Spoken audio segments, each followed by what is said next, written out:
তোমার কাছে একটা বাইক ছিল আর তুমি গাড়িটা বিক্রি করে দিয়েছো এবং তোমার কাছে বাইকটা এখন আর নেই। এই যে ফিলসটা ভাই, এই ফিলসটা ভাই ব্রেকআপের কি কষ্ট, তার থেকে 3-4 ডাবল বেশি কষ্টের হয় ভাই। এই কষ্টটা, এই গাড়ি বিক্রি করে দেওয়ার যে কষ্টটা, সেটা একমাত্র যারা গাড়ি বিক্রি করেছো তারাই জন্য। যদি তোমার গাড়ি, তোমার ফার্স্ট বাইকও যদি তুমি এভাবে বিক্রি করে দিয়ে থাকো তাহলে কমেন্ট করে জানাও ভাই, কারণ কষ্টটা ফিল করছি ভাই। তো তোমরা কমেন্ট করে যে এমটি নেবো নাকি আমার গাড়িটাই ঠিক আছে, তোমরা কমেন্ট করে জানাও যে কোন গাড়িটা নেবো। টান দেখো গাড়ির, ওরকম পিক আপ দিলেই ভাই উড়বে গাড়ি, উফ মানে মজা আসে ভাই। শুধু ধরলেই ভাই পুরো রিল্যাক্সে 100 রিল্যাক্স উড়ে যাবে, কোনো দিকে তাকাতে হবে না। রিল্যাক্সে 100 ওঠার জন্য তোমার কোনো দিকে তাকাতেই হবে না। এমটি ইজ ওপি ভাই, মানে গাড়িটা হ্যান্ডেল করার মধ্যে আলাদা একটা মজা আছে ভাই। যারা এমটি লাভার আসো ভাই, তোমরা গ্রেট ভাই। এমটি লাভার, আমিও এখন এমটি লাভার হয়ে গেছি।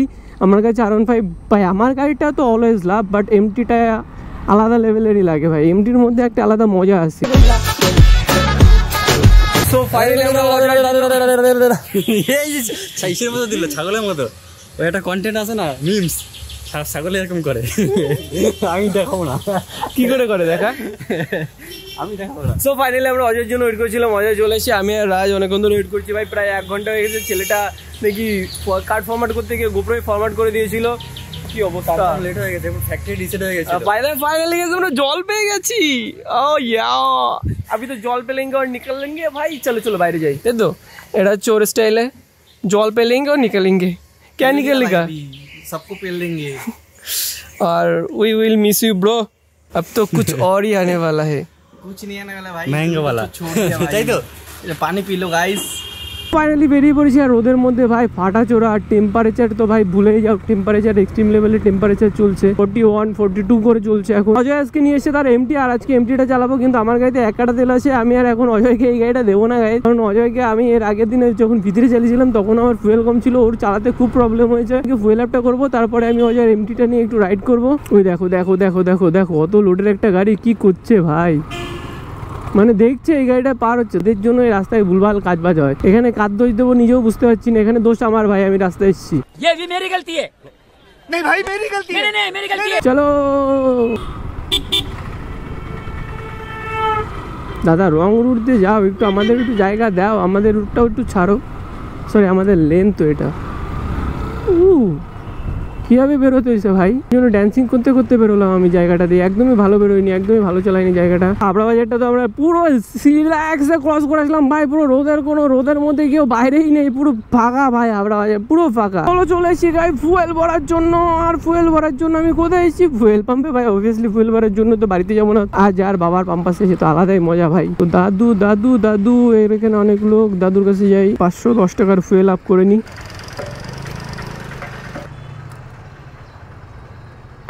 তো ফুয়েল আপ করা কমপ্লিট হয়ে গেছে। এবার চলো আমরা বেরোই। এবার একটু গাড়িটা কেমন, ফুয়েল কম থাকলে গাড়িটা কেমন যেন আটকে চলে, মনে হয় যেন পুরো গাড়ি কোনো প্রবলেম আছে, এ আছে সে আছে, আলাদাই ব্যাপার।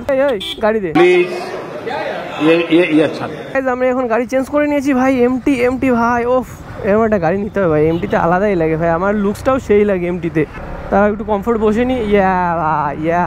কিন্তু এমটি সেই লুকটা আমার কাছে নেই, যে পেছনে একটা ব্যাগ থাকবে, শার্টের প্রথমটা খোলা থাকবে, ভেতরে একটা গেঞ্জি পরা থাকবে। রোদের মধ্যে ভাই স্টাইল মারতে পারছি না। ভাই তুই ঢেকে যা, নাহলে পুরো অবস্থা খারাপ হয়ে যাবে রোদে। আরে এমটির এই প্রবলেমটা হচ্ছে, আমার হর্নটা হচ্ছে এই জায়গাটায়, আর এমটি হর্নটা হচ্ছে উপরে। আমি তখন হর্ন মারতে গিয়ে হর্ন মারতে পারিনি। এমটিটার মধ্যে আলাদা মজা আছে ভাই চালিয়ে, একদম হালকা গাড়ি, মনে হয় কোনো ওয়েট নেই, একদম ফ্লেক্সিবল গাড়ি ভাই। একটা গাড়ি কি বলছো, এরকম একটা এমটি নিয়ে নেবো? তো তোমরা কমেন্ট করে যে এমটি নেবো নাকি আমার গাড়িটাই ঠিক আছে, তোমরা কমেন্ট করে জানাও যে কোন গাড়িটা নেবো। আমি এমটিও দেখলাম, 390ও দেখলাম, তোমরা কমেন্ট করে যে আমার নেক্সট গাড়ি কোনটা নেওয়া যায়। এটা প্ল্যান করছি তাহলে একটা গাড়ি নেওয়ার। ও ভাই, কিন্তু সাসপেনশন আমার গাড়ির মতো টাইট কেন? কি মা, তো আমার গাড়ির মতোই টাইট। মানে গাড়িটা হ্যান্ডেল করার মধ্যে আলাদা একটা মজা আছে ভাই। যারা এমটি লাভার আসো ভাই, তোমরা গ্রেট ভাই। এমটি লাভার, আমিও এখন এমটি লাভার হয়ে গেছি।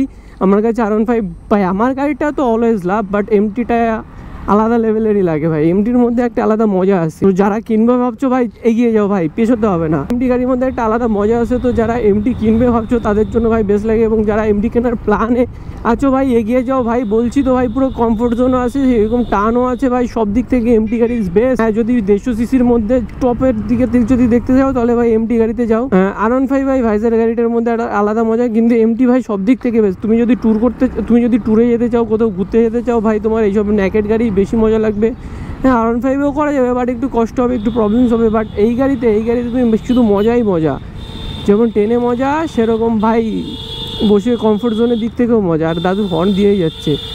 দেখো দাদু আলাদা সোয়াগে থাকে, টান দেখো গাড়ির, ওরকম পিক আপ দিলেই ভাই উড়বে গাড়ি। উফ, মানে মজা আসে ভাই, শুধু ধরলেই ভাই পুরো রিল্যাক্স, 100 রিল্যাক্স উড়ে যাবে, কোনো দিকে তাকাতে হবে না। রিল্যাক্স 100 ওঠার জন্য তোমার কোনো দিকে তাকাতেই হবে না। এমটি ইজ ওপি ভাই। আর গ্রাউন্ড ক্লিয়ারেন্সও দেখো, এইসব জায়গা দিয়ে যখন নিচের ডিউকগুলো নিয়ে যায় তখন যেরকম পেতে যায়, কিন্তু এর গ্রাউন্ড ক্লিয়ারেন্সটা অনেক বেশি, এই জন্য এইসব জায়গা দিয়ে নেওয়ার টাইমেও প্রবলেম হয় না। চলো আমি ওকে ওর গাড়িটা দিয়ে দিয়েছি, কারণ ওর নন এবিএসের অভ্যাস নেই, যেহেতু টানার সময় যখন ব্রেক করবে ভাই দুটো একবারে ঘাপাত করে, যদি ইনিশিয়াল কোনো ইনসিডেন্ট যদি হয়, যদি কখনো ব্রেক করতে হয় ইমার্জেন্সি, তখন তো ডিরেক্ট ব্রেক করে দেবে, যেটা ওর পক্ষে খুবই ডেঞ্জারাস হয়ে যাবে। তো নন এবিএসের অভ্যাস আছে, তো আমি তো আমার মতো একটু চালিয়ে নেবো, সেই জন্য ওকে আমি শিফট করে দিলাম যে কাউকে রিস্ক নিয়ে দরকার নেই, আমার যতটুকু দরকার আমার ততটুকু হয়ে গেছে। আজকে আমাদের এনএসের সাথে লাস্ট রাইড, আমি একটু এনএসটা চালাবো। আমি কখনো এতদিনের ব্লগে, কখনো আমার ব্লগে তুমি এনএস চালানো দেখোনি আমার, আমি এখন অব্দি এনএস চালাইনি আমার কোনো ব্লগে। এনএসটাকে মিস করবো আমরা, তো ও তো আর কোনো গাড়ি নেওয়ার প্ল্যানও করছে না, ও কি করবে জানে, ও তো বলছে আমি ইউটিউবে ছেড়ে দেবো। তো আমরা সবাই সাজেস্ট করছি যে না ভাই ইউটিউবটা ছাড়িস না, রাইডিংটা ছাড়িস না, কারণ বারবার ওর সাথে যে ইনসিডেন্টগুলো হচ্ছে।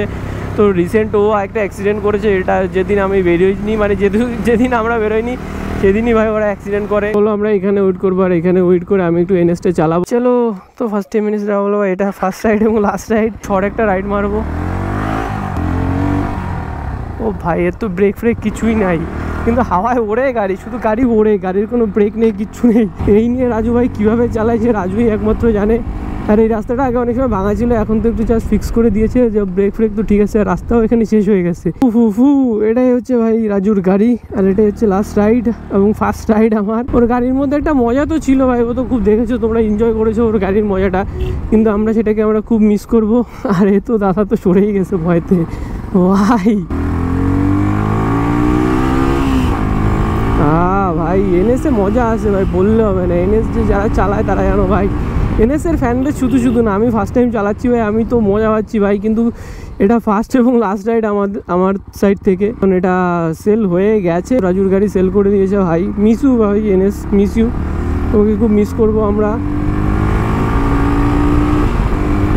কত চালাচ্ছি ভাই আমরা, 60 70 80, হ্যাঁ 80 ভাই, 80 হয়ে গেছে, এর বেশি এর তোলা যাবে না। ভালো হয়ে গেছে গাইজ, এটা আমাদের লাস্ট সাইড মিস করবো গাইজ। আর ফাইনালি এই কষ্টটা, এই গাড়ি বিক্রি করে দেওয়ার যে কষ্টটা, সেটা একমাত্র যারা গাড়ি বিক্রি করেছো তারাই জানো। যদি তোমার গাড়ি, তোমার ফার্স্ট বাইকও যদি তুমি এভাবে বিক্রি করে দিয়ে থাকো, তাহলে কমেন্ট করে জানাও ভাই, কারণ কষ্টটা ফিল করছি ভাই। তোমার কাছে একটা বাইক ছিল আর তুমি গাড়িটা বিক্রি করে দিয়েছো, এবং তোমার কাছে বাইকটা এখন আর নেই, এই যে ফিলসটা ভাই, এই ফিলসটা ভাই ব্রেকআপের কি কষ্ট, তার থেকে 3-4 ডাবল বেশি কষ্টের হয় ভাই। এখন আমরা যাচ্ছি বাড়িতে, এসো একটু পরে ব্লগটা শেষ করে দেবো। ওয়াও গাইজ, আমি 50-তে চালাচ্ছি, ওয়াও অনেকদিন বাদে আমি কততে চালাচ্ছি সেটা আমি দেখতে পাচ্ছি। ক্যামেরা অফ করে দিয়েছি, আবার হুইলি মারছে ভাই, তোর হাতের অবস্থা খারাপ ভাই, তুই বোঝ ব্যাপারটা। এর ভাই হাত ভাঙা, এখন হাতে প্লেট বসানো 1 মাসও হয়নি, তার মধ্যে ভাই ও আবার হুইলি মারছে ভাই, কিছু করার নেই ভাই, ইমোশন। আজকের মতো ব্লগ আমরা এখানে শেষ করছি, দেখা হচ্ছে পরের ব্লগে, ততক্ষণের জন্য হ্যাভ ফান, পিস। আর এখনো লাইক কমেন্ট শেয়ার না করে থাকলে like comment share follow subscribe সব কিছু করে দাও, সাপোর্ট করো ভাই, সাপোর্ট করো।